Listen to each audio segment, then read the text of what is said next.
اعوذ باللہ من الشیطان الرجیم بسم اللہ الرحمن الرحیم۔ شروع اللہ کا نام لے کر جو بڑا مہربان اور نہایت رحم کرنے والا ہے۔ السلام علیکم ورحمۃ اللہ وبرکاتہ۔ کنگھی کرنے کے بعد بالوں کو پھینکنا آپ کی زندگی برباد کر دیں گے۔ خواتین ہوشیار۔ کچھ عورتیں کنگھی کرنے کے بعد اپنے بالوں کو پھینک دیتی ہیں، کچھ عورتیں اپنے بالوں کو بیچ دیتی ہیں، جبکہ یہ کام حرام ہے۔ کوئی عورت اپنے بالوں کو نہ پھینک سکتی ہے اور نہ بیچ سکتی ہے۔ پھر بالوں کا کیا کریں؟ بعض عورتیں جگہ جگہ کسی بھی سوراخ میں یا دیوار میں گھسا دیتی ہیں، یا بچے اسے بیچ کر کوئی پھلکا لے لیتے ہیں یا پتیسا لے لیتے ہیں۔ انسان کے بالوں کی قدر و قیمت ہے، ان کو آپ ناپاک جگہ تک نہیں بھیج سکتے۔ اور پھر عورت کے بالوں کا بھی پردہ ہے۔ عورت کے بال ستر میں شمار ہوتے ہیں۔ مردوں کے لیے جو ستر ہے وہ ناف سے لے کر گھٹنوں تک ہے۔ عورتوں کے لیے ستر میں جو چیزیں شمار ہوں گی وہ ہتھیلی، چہرہ اور تلووں کے علاوہ سارا جسم اس کا ستر ہے۔ اس کے بال بھی ستر ہیں۔ اگر کسی عورت کے بال دکھ رہے ہیں تو اور اس نے دوپٹہ اوڑھ لیا، لیکن اگر بال دکھ رہے تھے اور نماز پڑھی تو نماز نہیں ہوئی، کیونکہ بالوں کا چھپانا ضروری ہے۔ تو ایسا تھوڑی ہے کہ وہ بال کٹ گئے تو بس وہ عورت کے بال نہیں رہے، ہرگز نہیں۔ وہ عورت کے بال ہیں اور کٹنے کے بعد بھی عورت ہی کے رہیں گے، اور اس کا پردہ ضروری ہے۔ صحابہ کرام کی جو عورتیں تھیں وہ اپنے ناخن اور بالوں کو گھورے میں نہیں پھینکتی تھیں، اور نہ گھورے پر پھینکنے کی اجازت ہے۔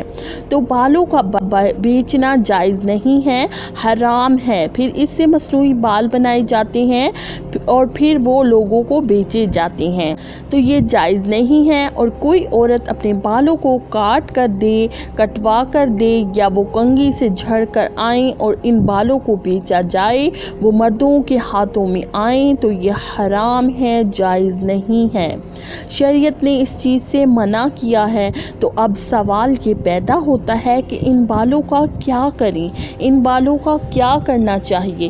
ناظرین، اس کے دو طریقے ہیں، علماء کرام نے بیان فرمائے ہیں۔ پہلا طریقہ یہ ہے کہ اگر کسی عورت کے بال وغیرہ جھڑتے ہیں اور یا کسی عورت نے بال کٹوا کر سیٹ کیے ہیں، ویسے سیٹ بھی نہیں کروانا چاہیے جو عام طور پر عورت بیوٹی پارلر وغیرہ میں جا کر بالوں کو کاٹتے ہیں، وہ کرنے کی اجازت نہیں ہے، اور نہ ہی وہ جائز ہے، اور نہ ہی وہ ناجائز ہے، اور نہ ہی وہ جائز نہیں ہے۔ اللہ تعالیٰ نے جو حسن عطا فرمایا ہے، اسی حسن میں انسان کو رہنا چاہیے۔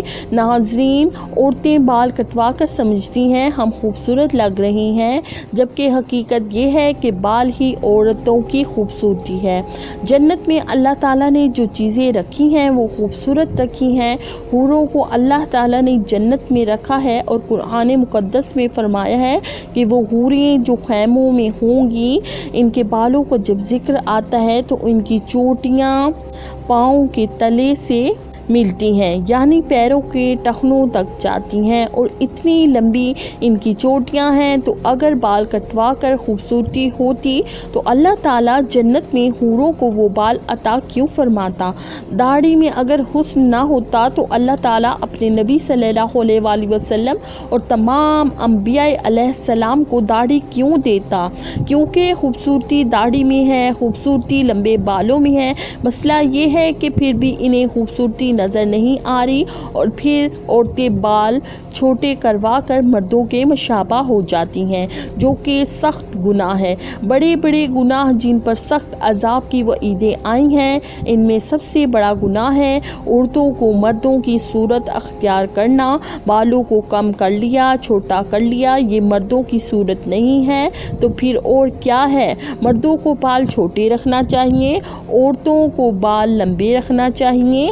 تو عورتیں کٹا رہی ہیں، مرد لمبے بال کر رہے ہیں۔ بہرحال بالوں کو پھینکنے کی اجازت نہیں ہے کہ آپ نالیوں میں پھینکیں یا اس کو بیچیں، بلکہ اس کے دو طریقے ہیں۔ پہلا طریقہ یہ ہے کہ ان بالوں کو اکٹھا کرتے رہیں، اکٹھا کرنے کے بعد زمین میں ان کو دفن کروا دیں۔ یہ نہیں کر سکتے کہ آپ کے بعض شہروں میں ایسا ہوتا ہے کہ دور دور تک کھیت نہیں ہوتے، کہیں ایسی جگہ نہیں ہوتی جہاں پر زمین کے اندر ان کو دفن کیا جائے، تو پھر ان کو کسی بند چیز میں یعنی کاغذ وغیرہ میں لپیٹ کر رکھتے رہیں اور اس کو اسی طرح سے کسی پاک جگہ پر ڈلوا دیں تاکہ ان بالوں پر کسی نامحرم کی نگاہ نہ پڑے۔ اگر کسی عورت نے اس مسئلے کو معلوم ہونے کے بعد بھی اس گناہ کو کرتے رہے تو جس مرد کی نگاہ اس کے بال پر پڑے گی تو وہ مرد بھی گناہ گار ہوگا، ساتھ میں وہ عورتیں بھی گناہ گار ہوں گی جو اس طرح کے فعل کرتی ہیں۔ خواتین سر سے اترنے والے بالوں کو معاشرتی رواج کے مطابق مناسب طریقے سے ٹھکانے لگا سکتی ہیں۔ شریعت اسلامیہ نے اس سلسلے میں کسی مخصوص طریقے کو لازم نہیں کیا، اسی لیے بالوں کو کسی بھی مروجہ طریقے سے ٹھکانے لگایا جا سکتا ہے۔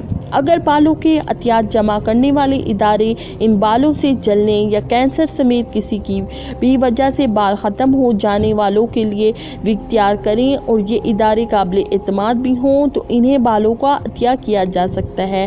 بالوں میں کنگھی کرتے وقت اکثر خواتین کے بال ٹوٹ جاتے ہیں جن کو سبھی کچرے میں پھینک دیتے ہیں، یا پھر کچھ خواتین تو صفائی کا بالکل خیال نہیں کرتی اور ان بالوں کو سڑک پر بھی پھینک دیتی ہیں، جبکہ خواتین کے بال بھی ان کے جسم کا ہی حصہ ہیں اور انہیں چاہیے کہ ان کو یوں کچرے کی زینت نہ بنائیں۔